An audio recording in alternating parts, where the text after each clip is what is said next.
All right. Well, hey everyone, I am back. This is Christopher Lind, and we are going to be talking about how we're going to keep you future focused as we look at and demystify probably one of the hottest topics for 2023, which is artificial intelligence. And this is going to be a fun one as we continue living life at the intersection of business, technology, and human experience.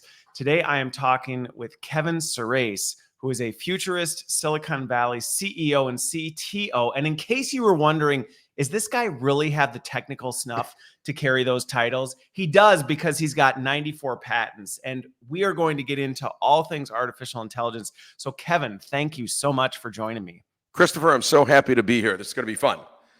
Hey, well, I hope you've had your Red Bull, because this is going to be a high energy conversation. Let's do it. And it's not going to be boring. That's the other thing that I can promise people who watch and listen to this, is that this isn't going to be a boring, highly technical conversation, even though we are going to talk about the highly technical nature of where things are. So for those who may not be as familiar with you as I have, I've had the chance to get to know you through this, which has been an absolute pleasure, by the way. Thanks. Give folks a little bit of background into who you are, and how was this always a path that you were working on? Well, that's a great question. Certainly, I could have gone to school at the time in the early 80s, which is when I graduated college. I could have certainly gone to school for AI at that point, and I would have learned Lisp, languages like Lisp, and done some basic AI work, and then it would have all died because AI literally went away and went into sort of nuclear winter in the mid to late 80s and early 90s, and there wasn't as much going on. And AI has had this cycle actually since the 40s or so, which we can talk about in a little bit, the history of AI. But what happened is I kind of landed in it. I was working for a company called General Magic, a very famous company in Silicon Valley, that had developed handheld devices pre-iPhone. They looked a little bit like iPhone. In fact, all the sketches looked like with the iPhone. And in fact, they were partially funded by Apple. So, and everybody there came from Apple. In fact, most of the team that wrote the original Mac OS was now on this project at General Magic. And they came out with the hardware. And the problem was the hardware was too big and too expensive. It was before its time. It was before its time. It needed another 10 years to get small enough to be an iPhone. So it was a big iPhone, but had a lot of the right characteristics, right? So since that was not working, I was brought in to come up with a new business model. And the new business model was, people do have phones. They were flip phones at the time, and they do work, but they're driving, and they do want their email. And they do want their stock quotes. So they want a little bit more than just talking on the phone. That's right. And they want their calendars. And they want. So we invented the virtual assistant. And at the time it was called Portico and MyTalk and Magic Talk and the Quest virtual assistant and the Excite virtual assistant and all of these things. We had millions of people on it.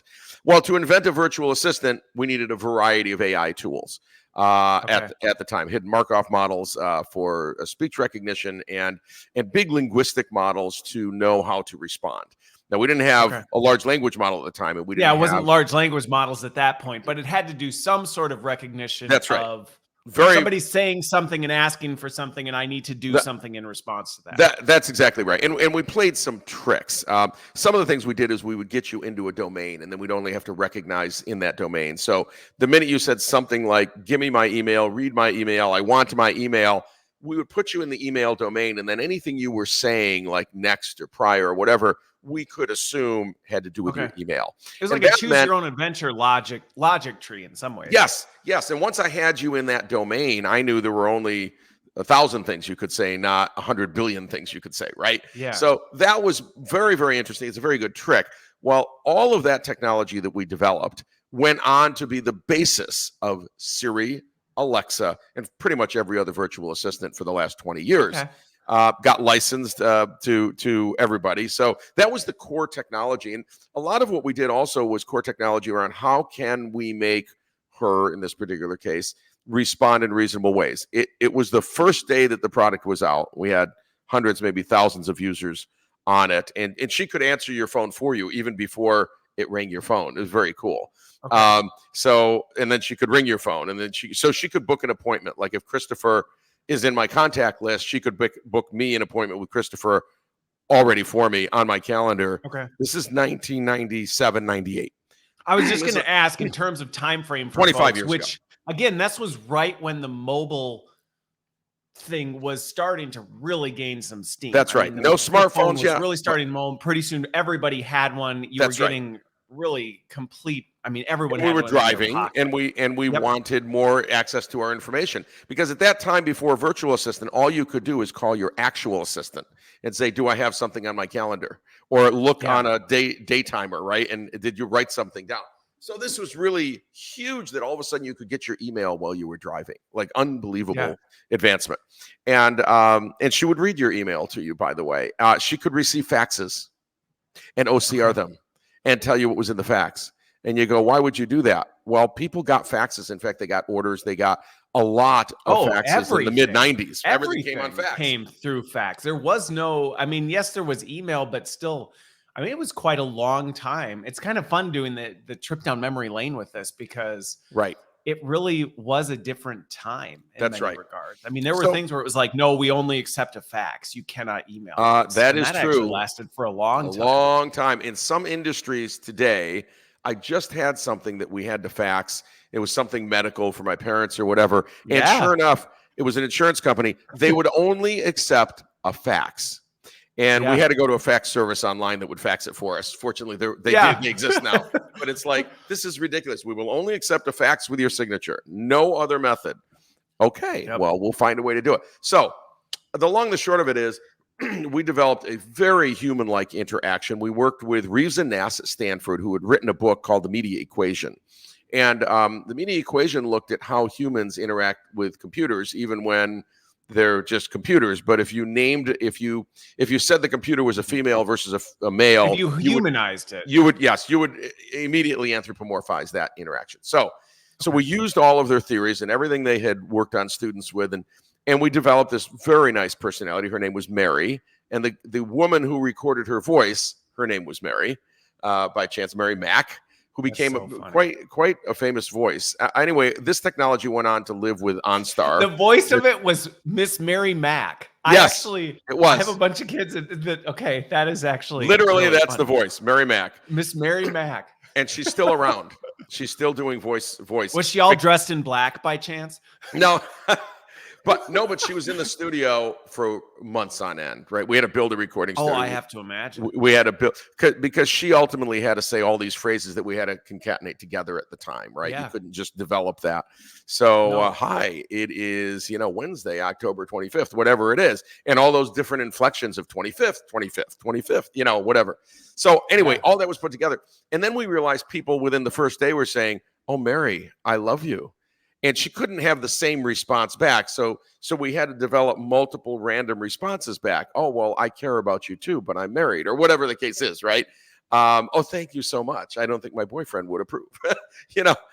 So you had all these but back then you were manually having to think of all of these, like, what possibly might someone say to this that we don't have to have a recording of Miss Mary Mack saying something back. Yes, and believe it or not, we had the first ever, we hired a team of linguists that listened to everything that everyone ever said. It was anonymized, so they didn't know who it was, right? They were just listening so that they would all day code in new responses for Mary.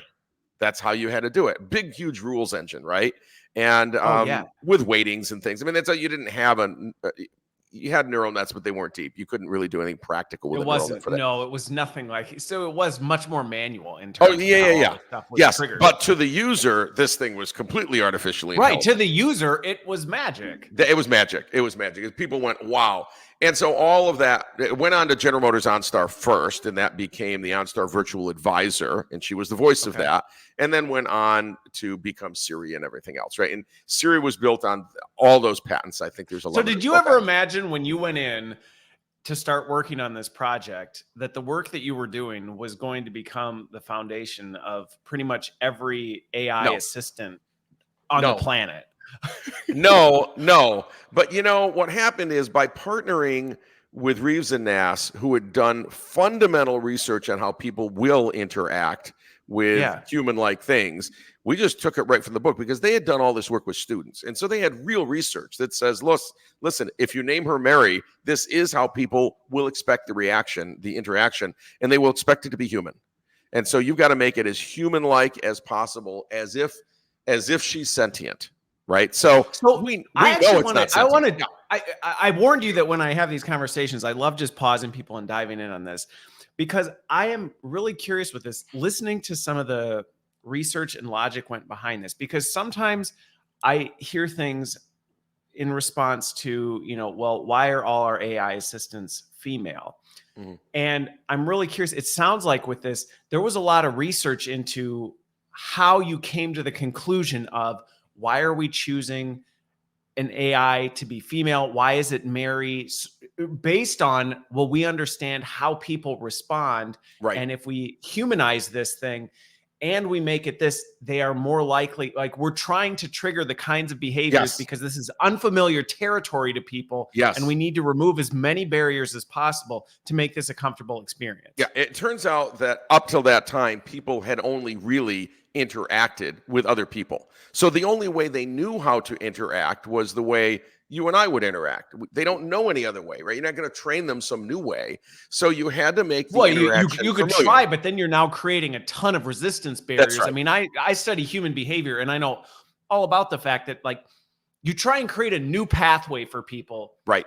You're pushing rocks uphill versus if you go, this is the way human behavior works. Exactly. Let's tap into that. It suddenly becomes adopted, and they don't even realize it. And that's what their research said. And before they worked on this with us, they worked on Microsoft Clippy, which was a complete disaster. But Clippy was a little helper in Microsoft, and people just thought it was goofy and they didn't like it. It was too human, except it was a paperclip, and they didn't want to make it, it had no real voice. It had no human-like. So they made a paperclip human-like. That didn't work. People said a paperclip isn't human. But when you're talking on the phone and you hear what is a real recorded human voice, right? You're talking to Mary, and she would talk back. And there's some examples on the web of these very first interactions back in 1998 when we launched the product. And it's me on stage. It was my team. I led the research. I built the product. We built the operations center. There's no cloud at the time. You got to build your own. It was all on-prem. It was all on-prem. We built our own servers. We had a room of server assembly because we needed very specialized servers, very specialized boards. It was really magical, right? So that became the basis of everything. So no, I didn't know, but I did fundamentally understand that what we were doing would be fundamental to this field, right? Yeah. One of the other things we did, because we found out quickly that if you made devices, and we made some home phone examples called the Magic Phone, if you did that and you wanted to recognize what people were saying, you would not have the processing power in the device to recognize everything that they were saying. At the time. At the time, you would not have had that kind of power. So with our home phone technology, and it was wireless, and it could have been cellular, etc. What we would do is we would take it in and we would vectorize it. So we'd assign vectors to what we heard, send the vectors to the network. The network would do the analysis in under a second and come back and give us the proper response, and then we could respond. Okay. So that is how the iPhone has worked up until recently. So if you ever used Siri on the iPhone, since Siri was there, and it would say, "I'm sorry, I don't have a network connection, I can't respond," or something like that, it's because they would vectorize that voice, send it to the network. Send it off to the network would do the analysis and then come back. And so it couldn't even analyze what you were saying until very recently, because over the last 2 years, they've got enough power in the chips to do the voice recognition local as opposed to voice recognition in the network. So that was a core fundamental technology to allow Alexa and everyone else to actually work. Alexa does that in the network, couldn't do it in the device itself. And that's crazy to think now. You think about, we talk a lot about, well, and I have a follow-up question for you, but we talk about how quickly things are moving, yet at the same time, things are also moving not nearly as quickly as it can seem sometimes, because even something as simple as that, the fact it's taken us over 20 years to get to a point where phone hardware was powerful enough to be able to process some of this stuff right on the device itself. I mean, that's a pretty significant timeline. 25 years. About it. 25 years to get to a point. And we invented the virtual assistant, and 25 years later, it took 25 years of advancements to sort of get where we are. And for a decade in there were very few advancements. Actually, Siri is being rewritten now, so says the press, to use generative AI as a backing. But up till now, Siri still works with a basic rules engine. So its responses have been preset in rules, and there are lots of responses, but it doesn't just generate a response like Gen AI. It is literally based on the original patents and the work that we did in 25 years ago. Really? Yeah. Okay. So, well, and again, that for folks who end up watching and listening to that, I think this is one of those things that can seem like magic. There's a lot going on behind it, because that's an extremely complicated rules engine to have built on top of. When you think about the volume of things, it's yeah, that's right. Apple had linguists that would listen. So our linguists had to do this. You know, at first we just said, oh, people will say, give me my email. Except they say, get me my email. I want my email. Damn it, give me my email. You know, they say all kinds of things, right? They say all sorts of things. And so you have to code those in and say they all mean give me my email, even if they said mail. All of these different things mean this. Literally, we could understand, I think it was 5 million phrases at the time. And a lot of those were just, 100 of them were ways to get your email. It was crazy, right? And so you had to code those all in at the time. You could not just take a guess that that's what they meant. So we'd code them all in, and that all led to something. So it was a huge rules engine. Well, that's truly exactly what Siri, Alexa, and others have done for a very long time. They had linguists listening, huge rules engine, keep adding more and more phrases and rules to the things you're saying. And that's what we built for a very long time. And now recently we have large language models that can understand language in a way that we don't need that rules engine. Now there's a different rules engine. There's a different rules engine on the back end. Oh, yes, there is. Yeah. That's probably just as big, which is do not say the following things. Do not answer the following questions. Don't talk about nuclear bombs. Don't tell them that you're sentient. It's almost, and we'll get into how this has evolved, but in many ways, when I think about it, it's a similar thing we've created, but we've had to do the opposite, because before we were trying to say, what are all the things we need to create and do? And now it's creating, but oh my goodness, now we need to actually limit and filter this thing because we don't want it to go. The rules are actually restrictive versus generative. That's right. It's exactly, before we had to be generative, and now we have to be restrictive. And actually, I would say the rules engine for, say, ChatGPT is probably much, much larger, best I can tell, than the rules engine we had to do to recognize. So in fact, all this work is still being done essentially by linguists. It's being done like in Turkey and stuff. And I think Google said they have 1,000 people on it for Bard. They've had 1,000 people on it for a year, literally writing thousands of rules a day. So you're looking at, this huge rules matrix, right? The guardrails, but everything that comes out of Gen AI then goes through this rules engine and says, am I going to accept that answer, or do I have to modify the answer in a way that is acceptable for humans? And they easily have millions of rules now. Well, it was actually easier to do what we did before, but nevertheless, it's pretty interesting, right? Well, because I mean, in many ways, and we'll continue to talk about, but before, you knew what you were trying to get people to do. And I think, even for folks who may be in the learning space, we think about this a lot of times with, as you design an experience, you're trying to say, these are the different pathways we ideally want to keep you on. And yes, there might be different paths that you can travel through these things, but ultimately it's a pre-designed pathway, and we're just going to kind of, you went here, you diverged over here. And we would play tricks. So if we didn't fully understand them, we'd say, Mary would say, would you like your email or your calendar? So I've just prompted them to say email, calendar, or neither. You're creating the appearance of Yes. autonomy, but Yes. really there isn't, because we're really going, well, we're making it seem like you have choice, but really we've actually now just controlled you down to Exactly. 2 choices. Great. I'll get your email. What would you like, the next email or the prior email or whatever, right? So we would Yeah. prompt them, and by prompting them, we'd get them basically to say my next one or the prior one or erase it. Would you like me to delete that? Yes. It's a yes or no.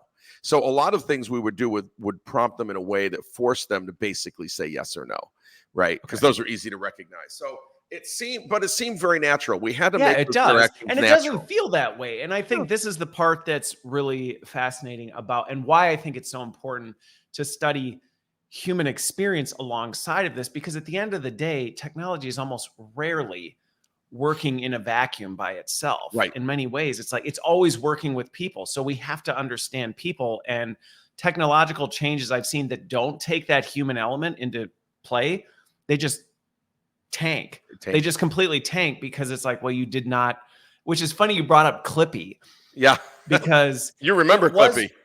well, I absolutely do. And what's interesting about it is there's a whole industry now built on what Clippy really was initially trying to do, which was software adoption. Right. It was Right. trying to improve adoption of software by helping people understand how to do things. Right. But to your point, it missed it in that people weren't wanting to go to this bizarre paperclip. And it was, again, in many ways, I think it was ahead of its time, in that it just, the power wasn't there to do what you needed it to do. And it crashed your computer. It Right. blew Right. up Right. your Right. OS. I mean, it was just a mess. But now there's a whole industry, digital adoption platforms, that are built on this digital layer that sits on top of your system and starts to predict, what are you trying to do? Can I help you with that? Right. Let me just take care of that for you. You're trying to fill out this form. Just give me this information and I'll go through and take care of it and automate that. So Right. it's the next generation of it. But at the time, it Yeah, seemed like, that's well, right. this is just stupid. But it didn't necessarily take into account, how do people really interact with systems? Well, They don't ask a little paperclip. they don't ask the little paperclip. The very first interactions that were human like were at MIT in the 60s, called Eliza. And Eliza Okay. was the very first, you couldn't talk to it, right? But you could type.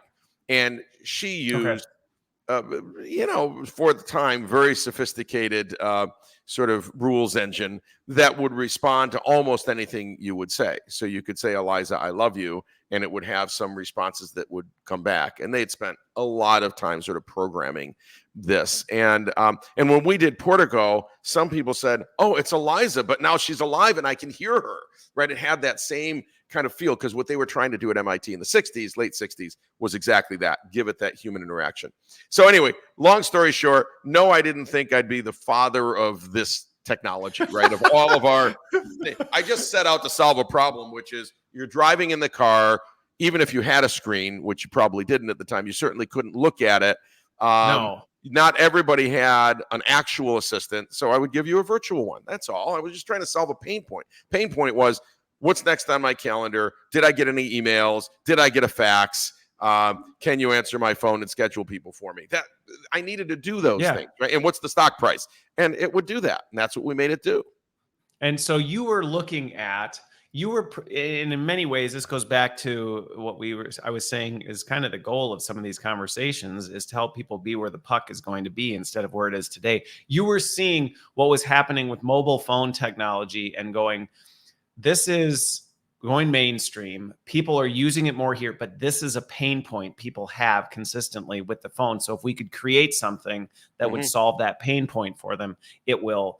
I mean, and probably, I'm guessing at the time you had no idea quite how big that would be, but you went, this would be a significant solution to a major problem if you can get in front of it. Everything I've tried to do for what it's worth is not create solutions for a problem that doesn't exist. Find the problem, wake up one morning and go, I know how to fix that problem. And how I got to this is, I was making a product before this called the Air Communicator, which was the very first smart cellular data phone. And this is the early 90s. This is 92, 93.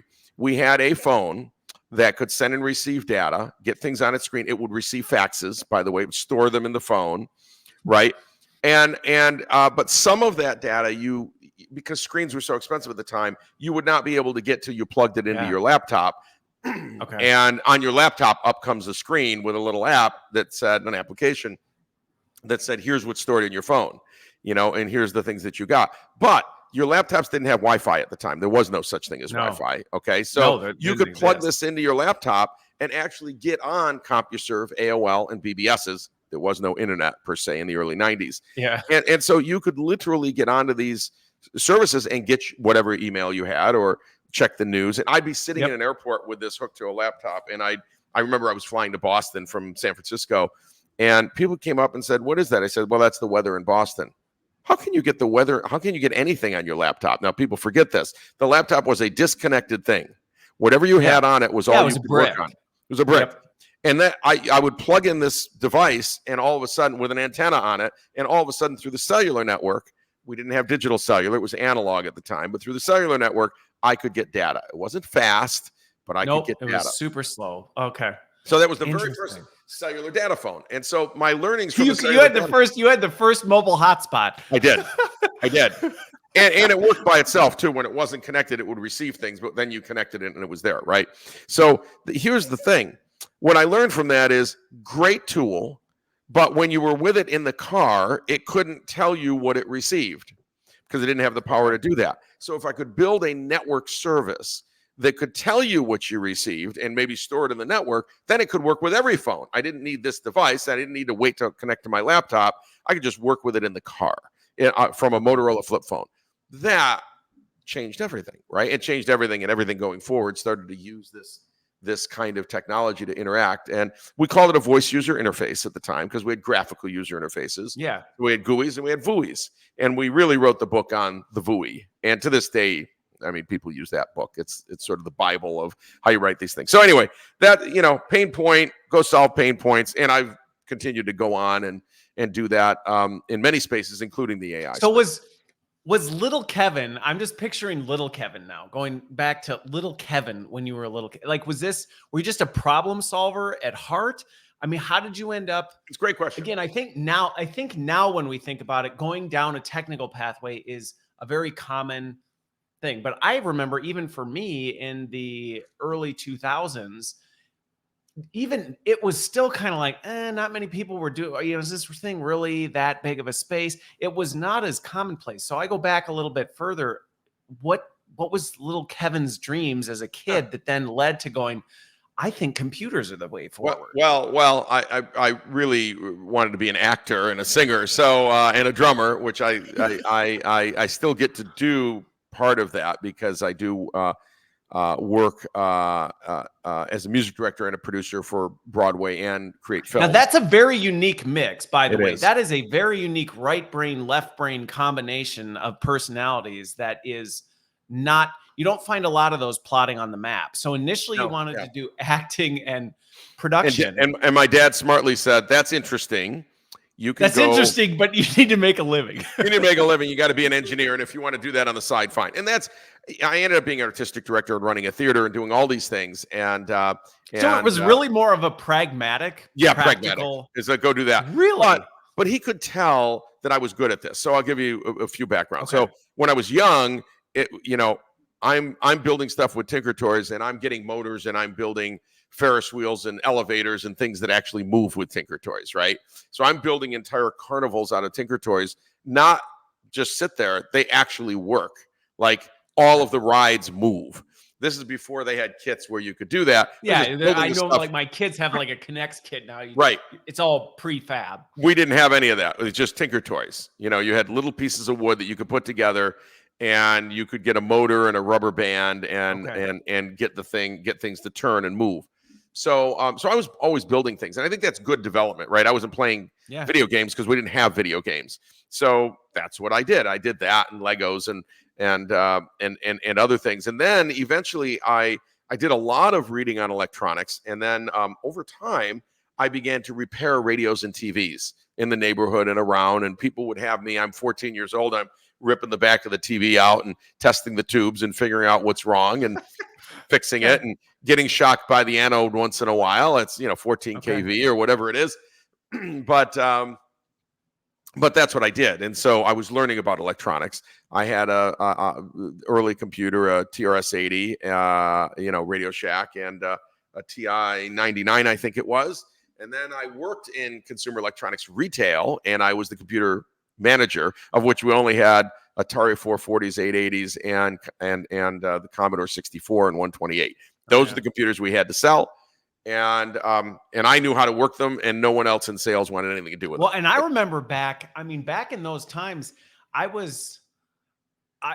there's definitely similarities to what you just described in terms of they sound very familiar to things. I took a different pathway, but again, kind of this, I was the kid, I drove my parents nuts because I would tear everything apart. Mm-hmm. And for me, it was more, well, why isn't it like this? This seems really dumb. Like if I could and I was not great at reconstructing it, but I was the one that would go, this doesn't make sense to me. If this was like this would make more sense. And my parents were like, can you just put the darn TV back together? Like, why did you rip it apart to go, I don't think this knob makes sense. If there was a device that I could control this from the ground, like why have they not built that in? That's how people want to interact. They're like, Christopher, just please stop tearing things apart. Yeah. But with that, it's really interesting hearing how your journey has kind of come together. And in many ways, it does make sense how that led to, I mean, again, practically speaking, why you did what you did, but it just happened to fit together with the technical side of things. Happened to fit together. And look, I think problem solving is all it is. Curiosity and problem solving. Yeah. I think, and critical thinking, right? I think those things are very important. If this is the path you want to take, this is not a path for everybody. Not everyone wants to get up in the morning and go, hey, I've got an idea how to solve that problem. Because the problem is you don't have enough time in life to solve all the problems that you see, right? Even things that are designed wrong, things are...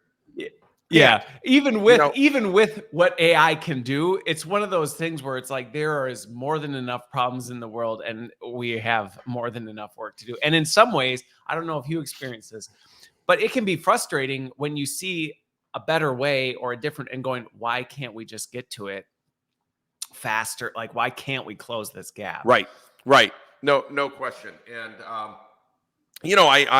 I don't want to say left AI, but I did other things outside of AI, lots of them, including invention of soundproof drywall, which was 20 years ago and took the world by storm, and billions of dollars of that product has been installed in every new hotel, motel, every now, how did you venture all of that? I know this is a little bit of a but maybe it's not, because again, going back to your point, I study the skills and behaviors of people, and I can see actually a very tight connection to soundproof drywall, even though some might go AI to soundproof drywall. In many ways, you're using a lot of the same things, and it's a technological problem. If you really are thinking about it, it's an understanding of how sound. But how did you end up going, you know what I should do is invent soundproof drywall? A friend of mine had a little company that was doing some coatings for vehicles to make vehicles vibrate less, therefore sound less, right? Make less sound, make less noise. It was for cars and boats and things like this. And what happened is I said, I'll help you out with that. And so I was helping him out with it sort of part-time. And calls would come in and they wanted to use it on their wall. I said, well, it won't work on your wall. It's a metal coating. It's a coating for metal to dampen metal, right? Dampen the sound of metal. Or damp the sound of metal. And people said, but I need to use it on my walls. Why? Well, I can hear the neighbors next door. I can hear people next door. I've got this hotel. We've been sued. And I go, well, the real problem isn't coating metal on vehicles, which they use this kind of coating on metal on vehicles today. Yeah. The real problem is walls. And the more I dug into it, people were getting sued left and right. They'd build condominiums. People could hear the neighbor. They would sue the builder because the condo is worthless if all you do is hear your neighbor at 3 a.m. I don't know what they're doing at 3 a.m., but you don't want to hear it. So it's really fascinating. And so the problem was coming to me, right?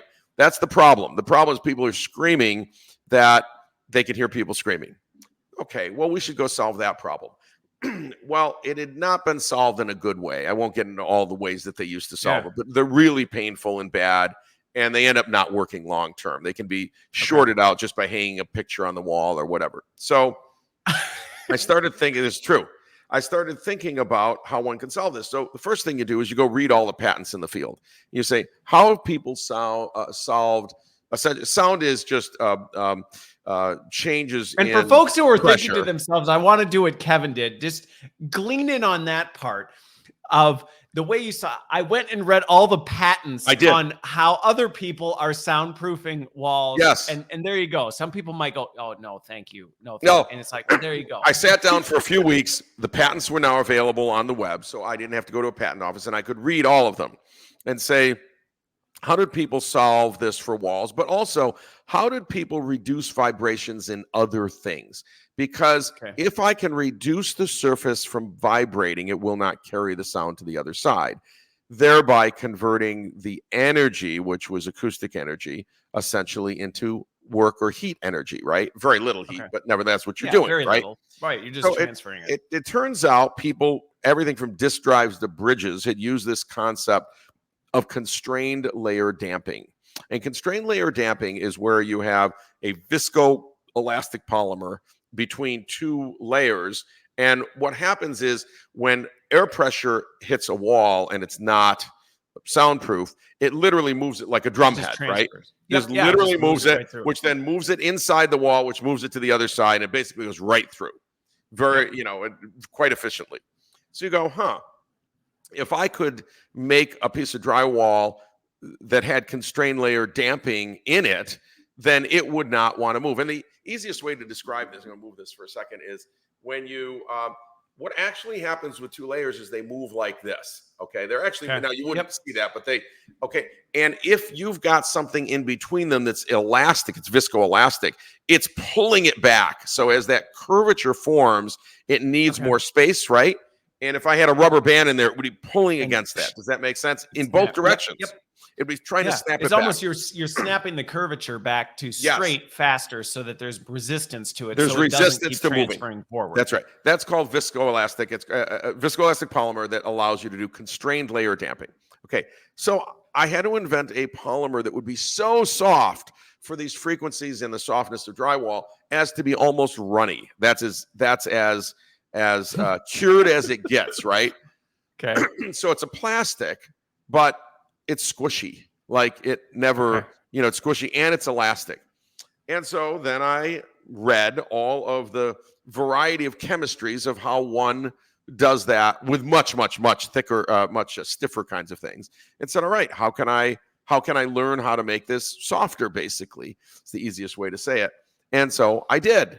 And so I got a big kitchen mixer, and those were the first, things. And I'm no chemist, but I learned enough about that chemistry. After this, I said, anyone can learn deep in one field in probably a few weeks, not broadly in the field, but you could learn one thing. And if you wanted to be the expert on constrained layer damp drywall, and you're inventing such a thing, you could probably be the expert in it a matter of weeks because nobody's ever done it before. So you can learn from all the other fields. Right. So that's what we did. The more narrow the niche, the more specific the niche, the quicker you can dominate it. And so that material has what's called a complex shear modulus that has to be calculated and then measured. Anyway, after we did all that, we sent all the drywall to labs and tested it, and it was blowing the numbers out of the water. It was, you're talking about 10, 15, 20 dB reduction more than regular drywall. Well, every 3 dB is half the volume. So, you're talking about reducing the volume by 70, 80, 90%, right? It's unbelievable. And this took the world by storm. And we had a whole bunch of patents on it and made it better over the years and eventually sold that technology to a company called Pabco that makes it today called Quiet Rock. In the meantime, now I'm in building materials, right? So two other things I did is I said, well, we're going to have software that manages the energy in buildings because we can do that much better than what there was. Okay. That became the Train Energy Manager, I think it's called. It was called Surace Energy Manager at the time. It became Train. Train's got it in thousands and thousands of buildings today. That uses AI, by the way, in predictive analysis. And we invented also high R-value windows, which I have in my home here.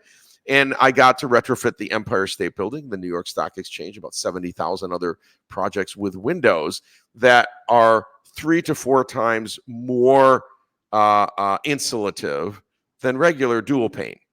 And And then I was hated by the window industry for a while because how dare you create such a thing? How dare you? Well, yeah, because once you create something like that, then nobody wants to go back. Well, that's the problem. The problem is, in many regards, is like you go, well, why would I get any other thing other than that? I'll give you a secret about the window industry. So the window industry decided about 25 years ago to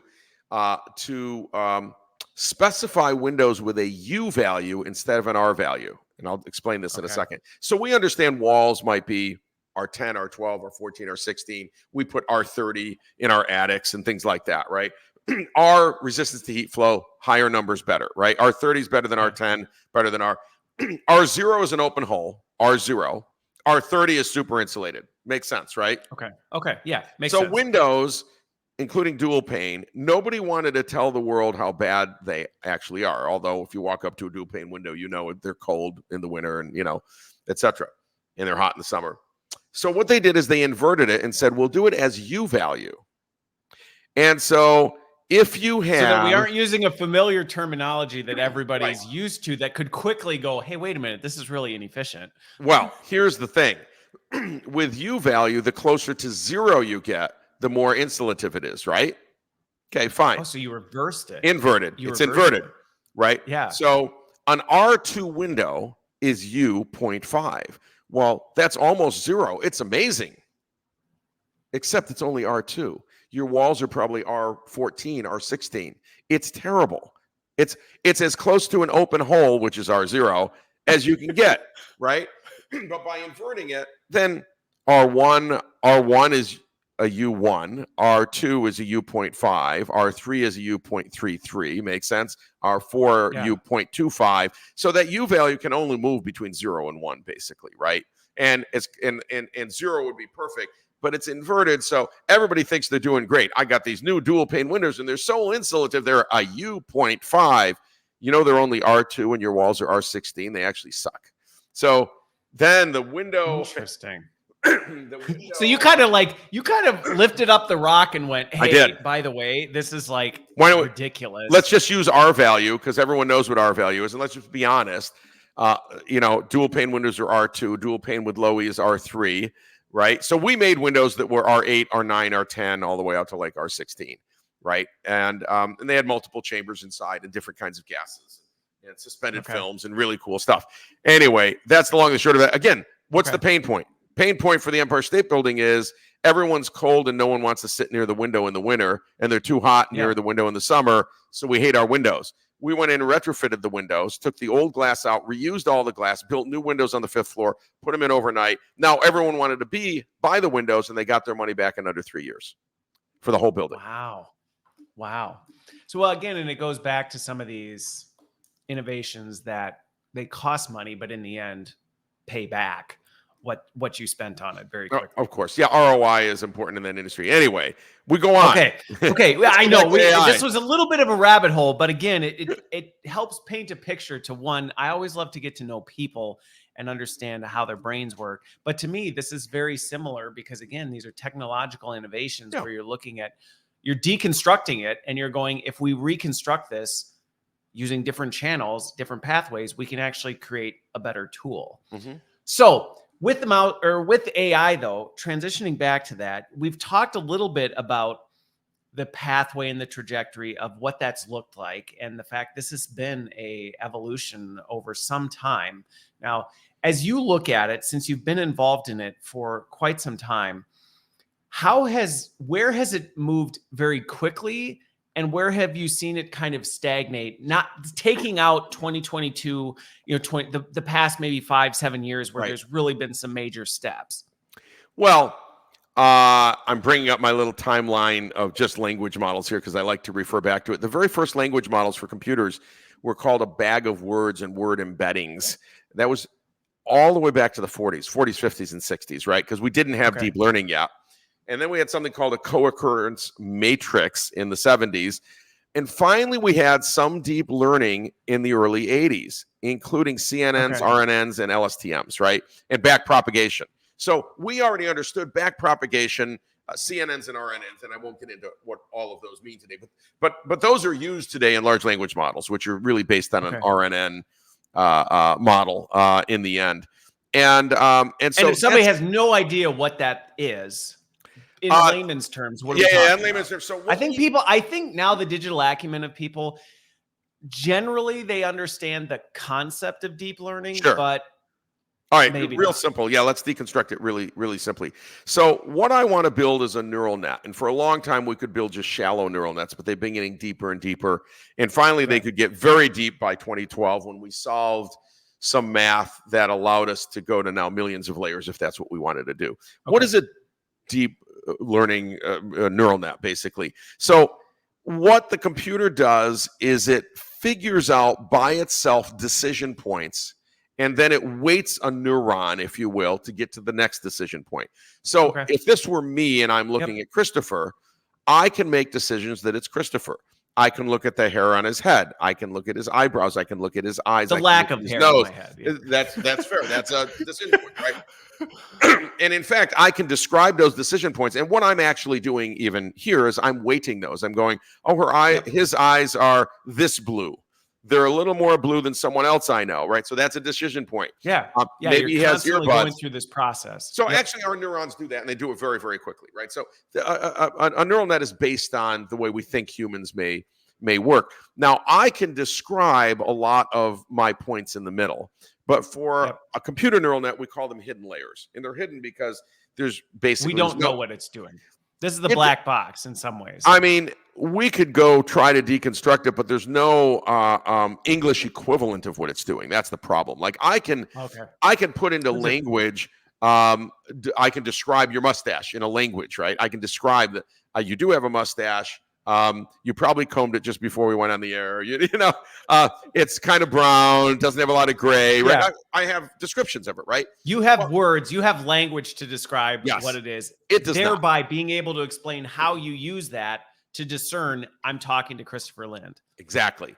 A neural net doesn't have the English language to use in that way, but it is still making those kinds of decisions. And it may make other decisions that we couldn't possibly understand anyway. You know, an earlobe that's a little different than another one or whatever it is, right? Really fascinating. So these are the hidden layers. So basically you have an input layer, a bunch of hidden layers, and an output layer. And all the thing does is add as many layers as it needs in order to differentiate Christopher from Kevin, from Jim, from Betty, from Bill, from Sue. Okay. And however many millions of people. So these can get very, very deep. And we got, really good at image recognition once we had really deep capability.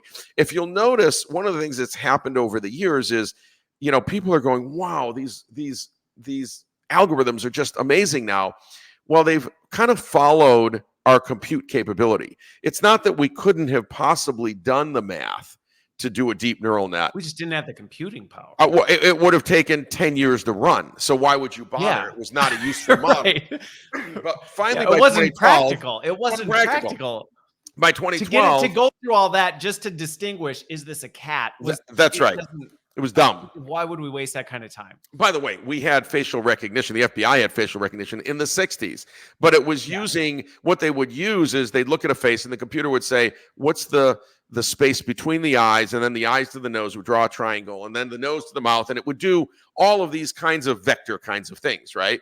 And that's how in shape of the head and stuff like that. So it's not that we haven't had facial recognition. It was actually, it worked quite well. Now we can recognize based on billions of characteristics instead of 10 characteristics, right? Or 20 characteristics. Yeah, it's again, going back to similar to kind of some of the things we're talking about, the trajectory of how things have changed was before you had a very predictable, these are the data points on a face that we're looking at, narrow it down to see how accurate. And it was, really, especially when you study the human head, it's a pretty predictable way to be able to do it. But now really well for the FBI for 50 years. Yeah, it worked very well for them. It's just now we have the computing power to assess and analyze so many more data points to come in. That's right. And a lot of those are hidden layers. And so when it trains, it's building out those layers and those weightings on the neurons to go to each layer. And then later you reverse it and you say, now you're trained. I'm going to use you for inference, basically. And now I'm going to put a face in. So go recognize it. And it goes all the way through with all the weightings on each neuron for the eyes, the nose, the mustache, the whatever, things it can't describe. And it comes out the other side and it says, oh, this is Christopher Lind. We know him. We've seen him before. And if I learned with supervised learning, then I had a name attached to it. If it was unsupervised, I know it's you, but I don't know your name, right? Yeah. I can't solve for your name, but I can every time I see a picture of unsupervised, you, it doesn't know the outcome. It doesn't have the outcome. It doesn't have the. It wasn't trained with the outcome. It wasn't trained with the outcome of the formula. Yeah. So, but it still can pile you up with other Christopher Lynns, all your picture, right? All your. So when we train large language models today, they are unsupervised, and this is actually key. It's key because if it was supervised, it would know the difference between fiction and fact.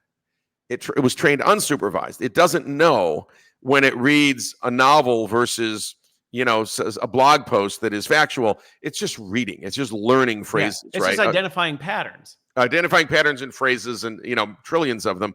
And now we have the compute power to do it. And so if we fast forward a little bit to large language models, a large language model, it's an RNN, which has a recursive nature sort of on the end to make it better. That's the easiest way to say it. So it's going to learn, and then it can go back around and back around and back around a few more times and learn better and be more precise about its outcomes, right? So that's a little different than a CNN, but it's been around for 50 years. It's not. So was the advancement, going back to where this part started with deep learning and going deeper in these neural networks, was it really the advancement of power in computing? Yes. Was that really what drove it? Well, like I said, in 2012, there was a leap that allowed us to do very deep neural nets. We had been doing pretty deep neural nets, but you didn't have the compute horsepower to do anything too much deeper anyway. Once we did, people said we should go solve for the math for that. So there were errors that were being created the deeper you went. So people didn't want to go too deep, and meaning you might do thousands of layers, but you didn't want to do millions of layers. All of a sudden, we had compute power to do maybe millions of layers. So why not? And so somebody said we should do the math to make sure do the math and solve the math and solve this error that keeps generating.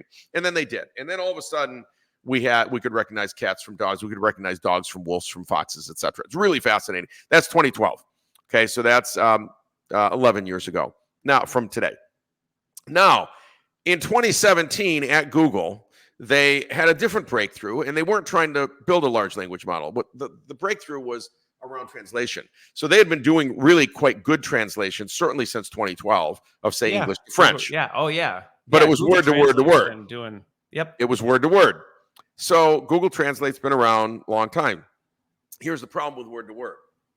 It creates a sentence in French that isn't accurate in the way the French would phrase something, right? Right, because it's literally just taking, you run into, just as an example of this, I experience this a lot, just from a biblical standpoint, when you're trying to deconstruct Hebrew or Greek and trying to put it into common English, you're like, if you just go, this word means that, this word means that, and you just do that, and then you read the sentence, you're like, I have no idea what that is communicating, because the sentence is a mess. Well. You have to actually understand what is the purpose, the meaning of the phrase that can then be translated. So they had a brilliant idea to say, I think we now have enough compute horsepower to, instead of learn words, let's learn phrases. So this is an astronomical leap in outcome, but also a jump in compute horsepower needed to learn phrases. Because because now not only are you taking one word and it's combinatorially, yes, you're actually having to, you still have to do that because you still have to break down each word, but then on top of it, you actually also have to analyze the phrase in which those words are, and you're doing a dual analysis. Billion times harder, something like that. And right, because maybe there's 1 million words in the English language that matter. In fact, there's probably only 100,000 or 200,000 that we use, right? So you go, this is tractable. I can convert, in fact, manually. I can crack a one-to-one breakdown of each of these words. Even with a rules engine, I don't need any AI to do it.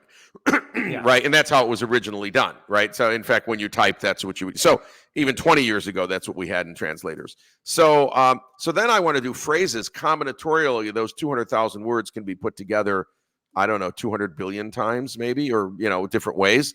This is a big problem. Easily 1 trillion ways. That's the problem. But once they had the compute horsepower, they cracked that and said, let's just learn phrases. Even thinking, as we think about language, and this goes back to just the complexity of people that we often don't think about.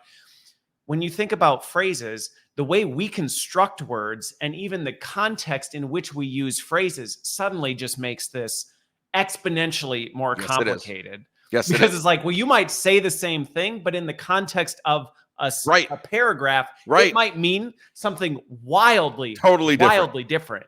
You're like, Totally no, different. oh, but you said this. You're like, but that's not what I meant because I said it in this context. And you go, I mean, I see this with my kids. Yeah. I have 7 of them, and we're watching things, and they're like, what does that mean? You have to explain, well, but they said this. And you're like, right, but you have to understand all these other contextual cues to put all this together. And That's right. It's very complicated. Very complicated. So then people went out and started building these larger language models since 2017. Okay. So this isn't new. There's easily been upwards of 100, reasonable attempts at building these. But it was OpenAI that had, by the way, many of the Google researchers there and other people went there, right? And they've been working on it since 2018 based on this, what's called a transformer. But by the way, at this point now, in 2017, Google can translate a phrase in English to a phrase in French. Very cool. And now it makes sense in French, right?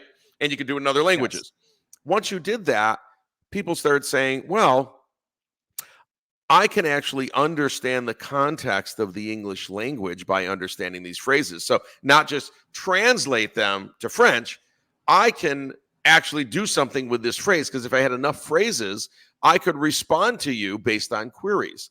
So you could say, for example, today is my birthday. And if it had learned enough phrases, it would know that the proper response to that is happy birthday, Kevin. Those 3 words, right? Not birthday happy Kevin, not Kevin happy, it's happy birthday Kevin, right? Why? Because it read it enough times and weighted that response, because that response was seen because it's seen it so many times, which goes back to, in many ways, some of the advancements that have come from this have come from the fact that more and more things were being done online, which created the data that was required to train this stuff. Yes. Because before, when everything was analog, you would not have had the data to even be able to train a model to do any of this. That's right. No, you needed, a trillion phrases, as it turns out, but you needed something else, which is interesting. So you look around and say, who's got the best large language models? Clearly GPT-4 is top of game, but Google's there with Bard. We've got Llama coming up from Facebook. We've got, you'll notice it's only really, really huge companies who have competitive large language models. Massive piles of data. Well, one, data, but they all went out and trained on the web anyway. So they've read thousands of novels and there's another reason. By some accounts, to get GPT-4, it cost them $7 billion of Azure time on Azure, on the cloud provider Azure, which is Microsoft. Microsoft donated that to OpenAI in exchange for the investment in the deal. So in fact, to get a large language model trained today on 1 trillion parameters, trillion phrases, you needed $7 billion. Nobody has that money but Microsoft, Apple, Facebook, Google. I don't know. In the US, that's it. Those are the only people who can afford $7 billion on an experiment, right? And so this is, you go, why didn't a startup create this? Well, it's sort of a startup that had $7 billion of free compute horsepower. They had $7 billion in backing to get them there. That in compute horsepower backing, right? Plus $1 billion from Microsoft. That's how much computing power went into that? The estimates are $7 billion of compute horsepower went into this. And then Microsoft invested $10 billion, and then they licensed it and all of these things, right? So to make the world's best model costs so much that only 3 or 4 companies in the world could practically do it, even though the math to do so has been relatively widely published, right? So people understand how to build an LLM.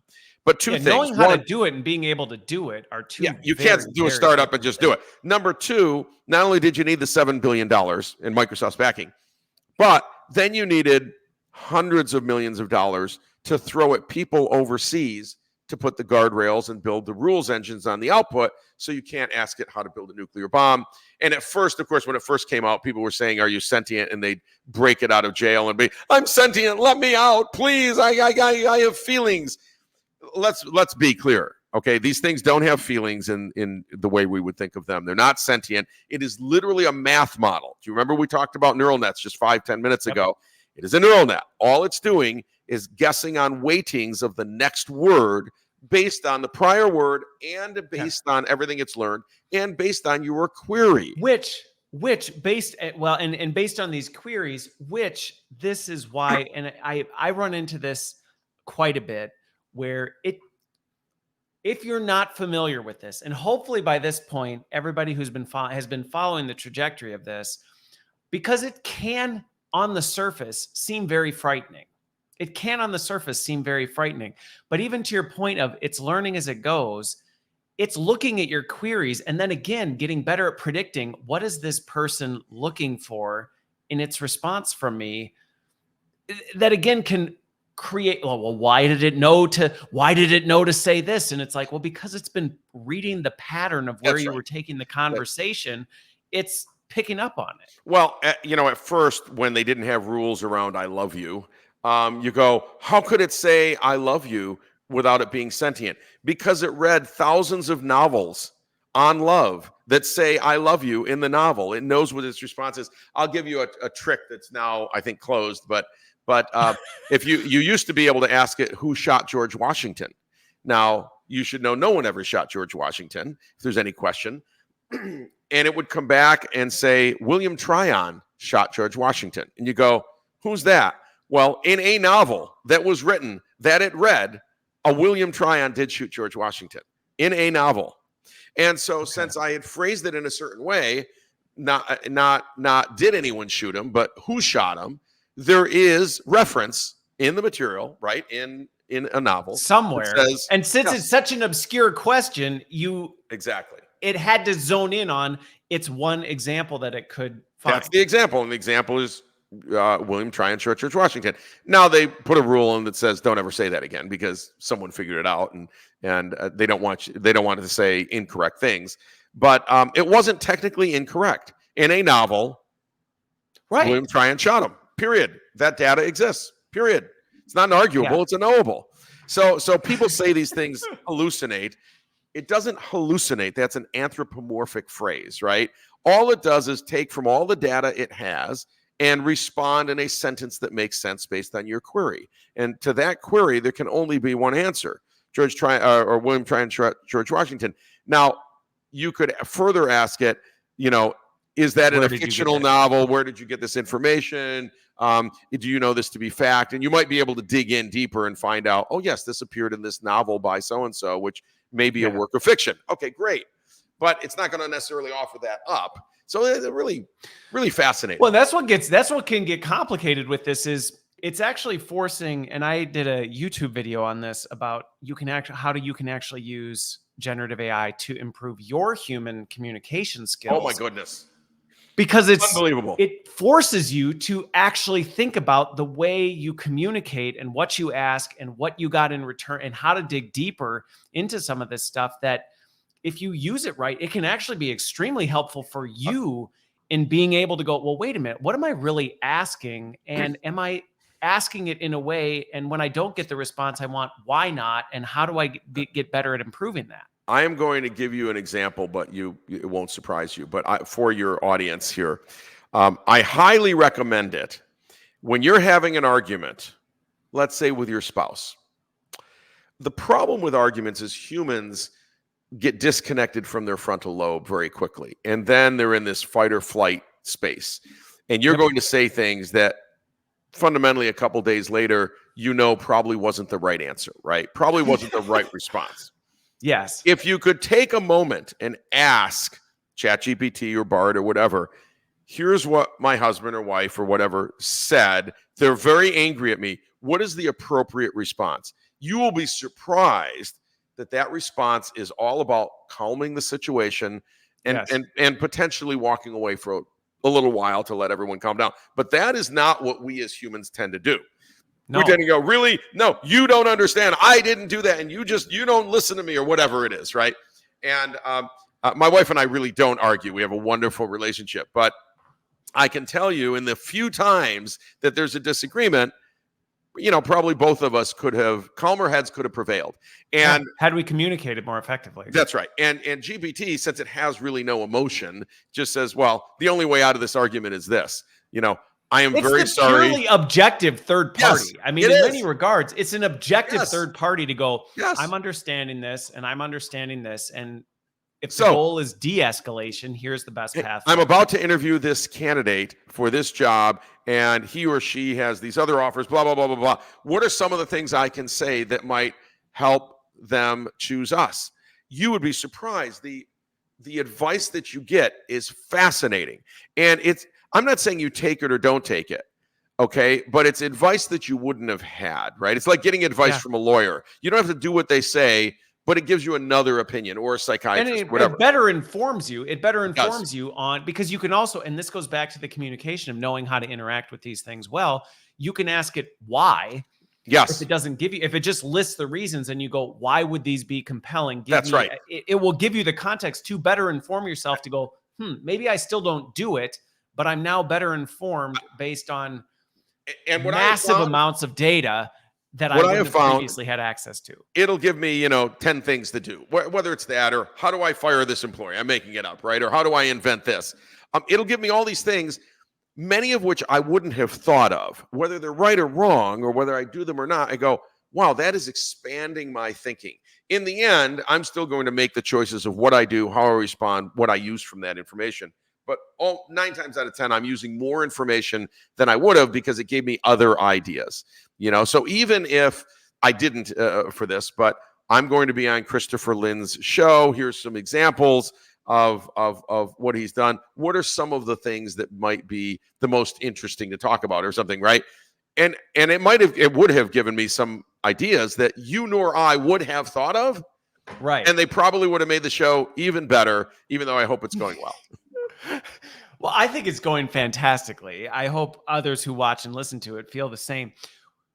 Where you went with this now, I think, is going to be helpful for folks, because I want to transition to this, because I'm in the HR space. I talk on a lot about where people are at. And one of the big fears people have is, well, what do we do with AI? Like, is it coming for us? Is it not? And even everything we just described, very much people play a critical role in using this effectively. Right. Yeah, absolutely. What are some of the things that where you see where it is today? Because you've obviously seen where it was in the past. You see where it is today.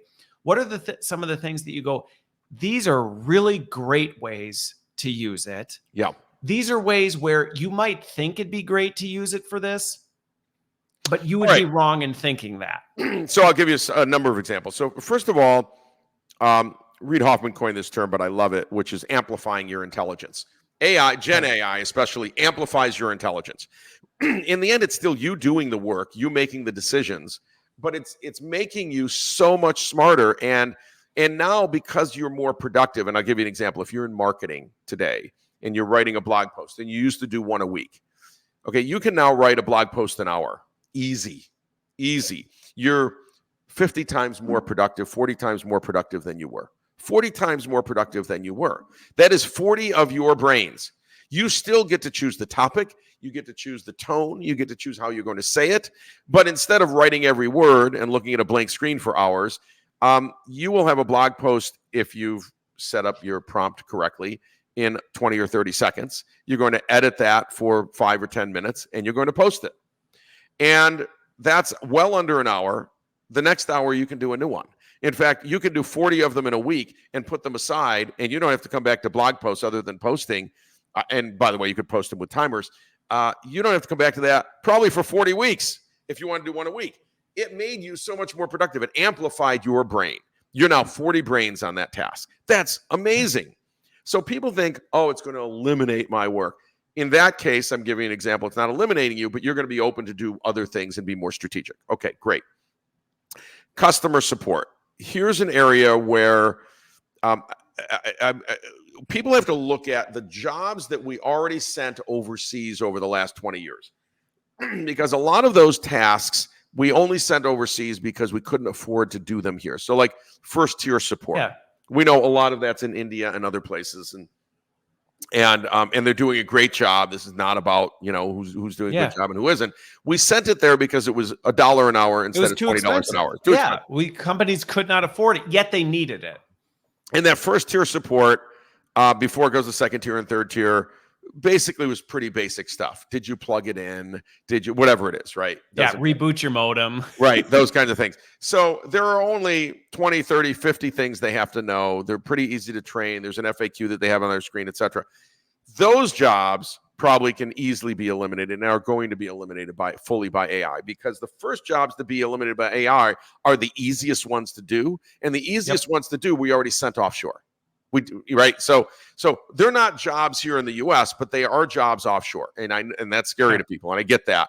But those are because they were the easiest to train people, and a person could come in with no training and within 2 or 3 days be on the phone.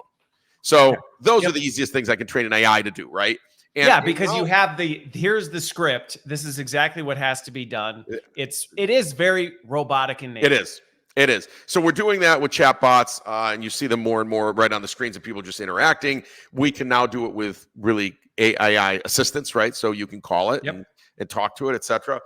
So those are the things you're going to see. I think you're going to see other things. A field that I'm working in right now is software QA.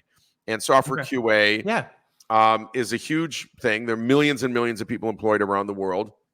A lot of them are manual testers, and others are test automation engineers, we call them, but they're writing scripts to automate tests. This has been a very manual, painful, expensive process for 50 years. That right? Nobody likes to do. Nobody wants to do it. So we've been working at a company called AppVance. We've been working for a decade now, automating a lot of those functions through AI. And we had our first, not based on a transformer model, but a generative AI product back in 2017 that would generate the scripts automatically for you. And that technology continues to grow and get better and get better and get better. And we are approaching a time, it already writes scripts, thousands of them in a few minutes, right? So it's 100,000 times faster than a human. But they're not all prescriptive. So we're getting to a time where they're getting more and more prescriptive, where they're going to be so prescriptive, where they're exactly what that human would have done by analyzing the inputs and things like that. And we aren't very far away from that. When that happens, no one is going to pay people in other countries who are sitting in huge factories, basically, of just sitting at desks, creating Selenium scripts. No one's going to pay them when this system will create something much, much higher level than Selenium, which is 20 years old. That will go the way of the lamplighter or the switchboard operator. Yeah, that's right. It's like the switchboard operator is no longer needed. It's kind of like those are the switch. So you can see there are millions of people potentially employed in that field today, and some of them are going to rise up and they're going to become the robot overlords, right? To check what's going on and make sure it's right and edit it and right. And some percentage of those, I don't know if it's 10% or 20%, but some are probably going to be Luddites and say, what I do is Selenium. Well, that's going to be dead. Nobody's going to do that, right? So you do see some areas where it's going to impact, but mostly it's jobs that we mostly sent offshore. Many years ago, because those are just the easiest to automate. Yeah. Okay. So as you think about this with this one, and are there any things that you see people, this goes back to where people are over indexing on what AI can do, and they go, AI can do this, and they're making decisions that you go, that is a mistake. That's right. Not turn the keys over to this. I'll give you some examples. So first of all, math. Gen AI does not do math well. It was not trained on math. Do not ask it to do math. Even in a word problem, it'll give you a very convincing answer that's probably wrong. Yeah. Right. So, and it's very convincing in going back to, because you feel like you're interacting with a human, you are so much more vulnerable to believe it. No question. So don't believe it. That's the bottom line. Math is wrong. The other thing is, especially Gen AI, but so there's Gen AI and we'll say regular AI. A lot of the AI we built to date before Gen AI was about data analytics, and it was about taking the data and finding certain patterns and bubbling those to the top. In fact, there's a company I'm a bit involved with called Pattern Computer, and they developed a whole different AI model around getting to patterns very, very quickly. Patterns in cancer. So if I can analyze, thousands and thousands, hundreds of thousands potentially of radiological scans. Radiological scans and breast Boom. cancer patients, etc. I may be able to find some things, or analyzing potential compounds that could address various cancers, for example, right? Okay. So really focused on pulling out of the weeds the top 50 and then, or 40 or 30, and then analyzing those. So again, though, that's AI basically making the best suggestions based on what it learned. Gen AI does the same thing. It's always making the best recommendations based on what it learned. So where people go wrong is where they say, I'm just going to rely on this to be 100% right. So if you're relying on it to be 100% right with no human oversight, it's very hard to get there. Now, there are some tricks that we're using, which is where we use a Gen AI model with something called embeddings. So we're going to pre-embed the prompts with very specific information about, say, your field, okay, whatever that is. And then what we're going to do is check it with other LLMs trained slightly differently. We're going to use the AI to catch the AI. We're going to use the AI to vote whether it thinks the first AI is likely to be right. So now where you get Gen AI that might be right on some areas only 80% of the time, absolutely right, maybe you can get that to 95%. Now, in all of these ranges, you're probably, especially above 90%, better than humans on the phone. So if you're replacing, I'll give you an example, working with a county government that wants to have Gen AI be essentially the chat bot that responds to any queries about taxes. Okay, fine. But it can't tell the nice little old lady to not pay her taxes. And that would be bad. She doesn't, I listened to it. I didn't, right? So you have to have sort of some guardrails, and you have to have some voting mechanisms to say that answer probably not good. I'm not going to use that answer, right? I'm going to say you need to talk to a human. I'm not sure. It's indeterminate. So those are the things we can do. I think we can use AI to be right 80 or 90% of the time. That's probably as good as the humans were. And then the other times, just be indeterminate and say, I can't determine. I'm not going to give you any answer. Let me hand you off to a human. Let me escalate this. Let me escalate this to someone who can think through it. Right. Don't think that the AI by itself was going to be 100% right. It was trained on human knowledge that wasn't 100% right. And the humans, if they were answering the question, wouldn't be 100% right. So 100% is really hard. Even in image recognition, we can do 99.3% in some categories, but it's not 100%. What is 100%? And what are you going to, it's better than humans are by far already. So don't rely on it to be 100% right. And if you absolutely need to be, then you have to have an indeterminate state where I refuse to go to places where I might be wrong. Okay. Well, it very much aligns with where I see things changing with work and how things go. And again, I've said for a long time, it will affect everyone's job. It's going to affect your job. It's going to change the way you do things. But whether it changes it for the better or the worse is largely in your hands in many regards right now. And I think even going back to your marketing example, if you're the marketing person and all you do is crank out marketing articles, and now you go, well, now I'm cranking out 40 a week instead of 1 a week.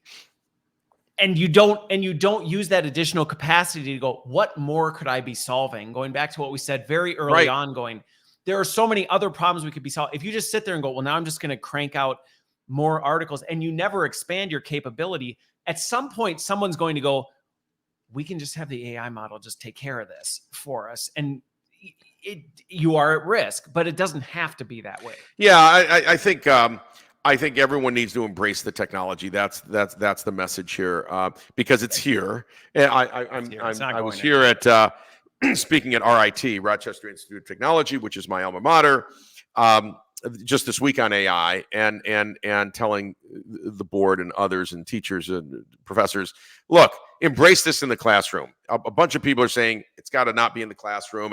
Look, the kids are going to use it, so get over it, right? They are going to use it. They used Chegg before this. They used other things. They are using it, period, full stop. And so how do we teach them to use it for good? How do we teach them to prompt? How do we teach them to edit? Because Gen AI today is like when the Excel spreadsheet showed up in finance. Everyone said, my job is over. But today we employ more people in finance than we did in 1985. And today they're all masters of Excel. You can't imagine walking in and saying, well, I don't know Excel. then you're not in finance. No. Finance is Excel. Period. Full stop. Yes. It's not an arguable. It's a knowable. Okay.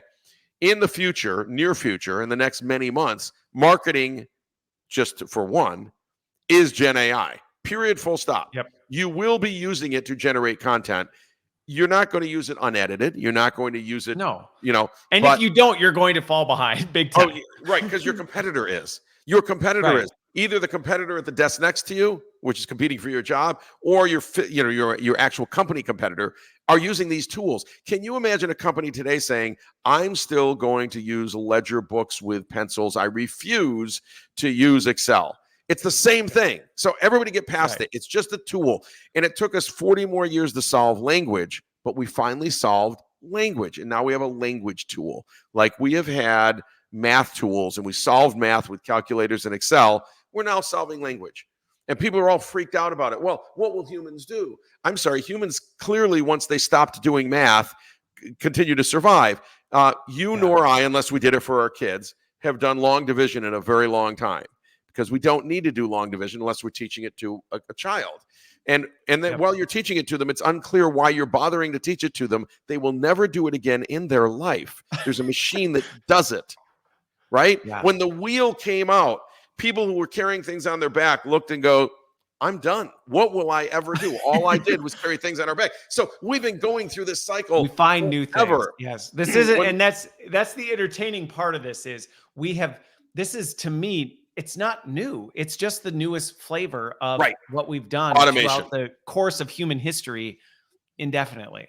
Indefinitely. When the ATM came out, bank tellers said, that's it. It's over for us. Turns out it wasn't over for them until the smartphone came out and until the apps could read your checks. And once you could deposit checks directly from a phone, that's when teller employment started to go down.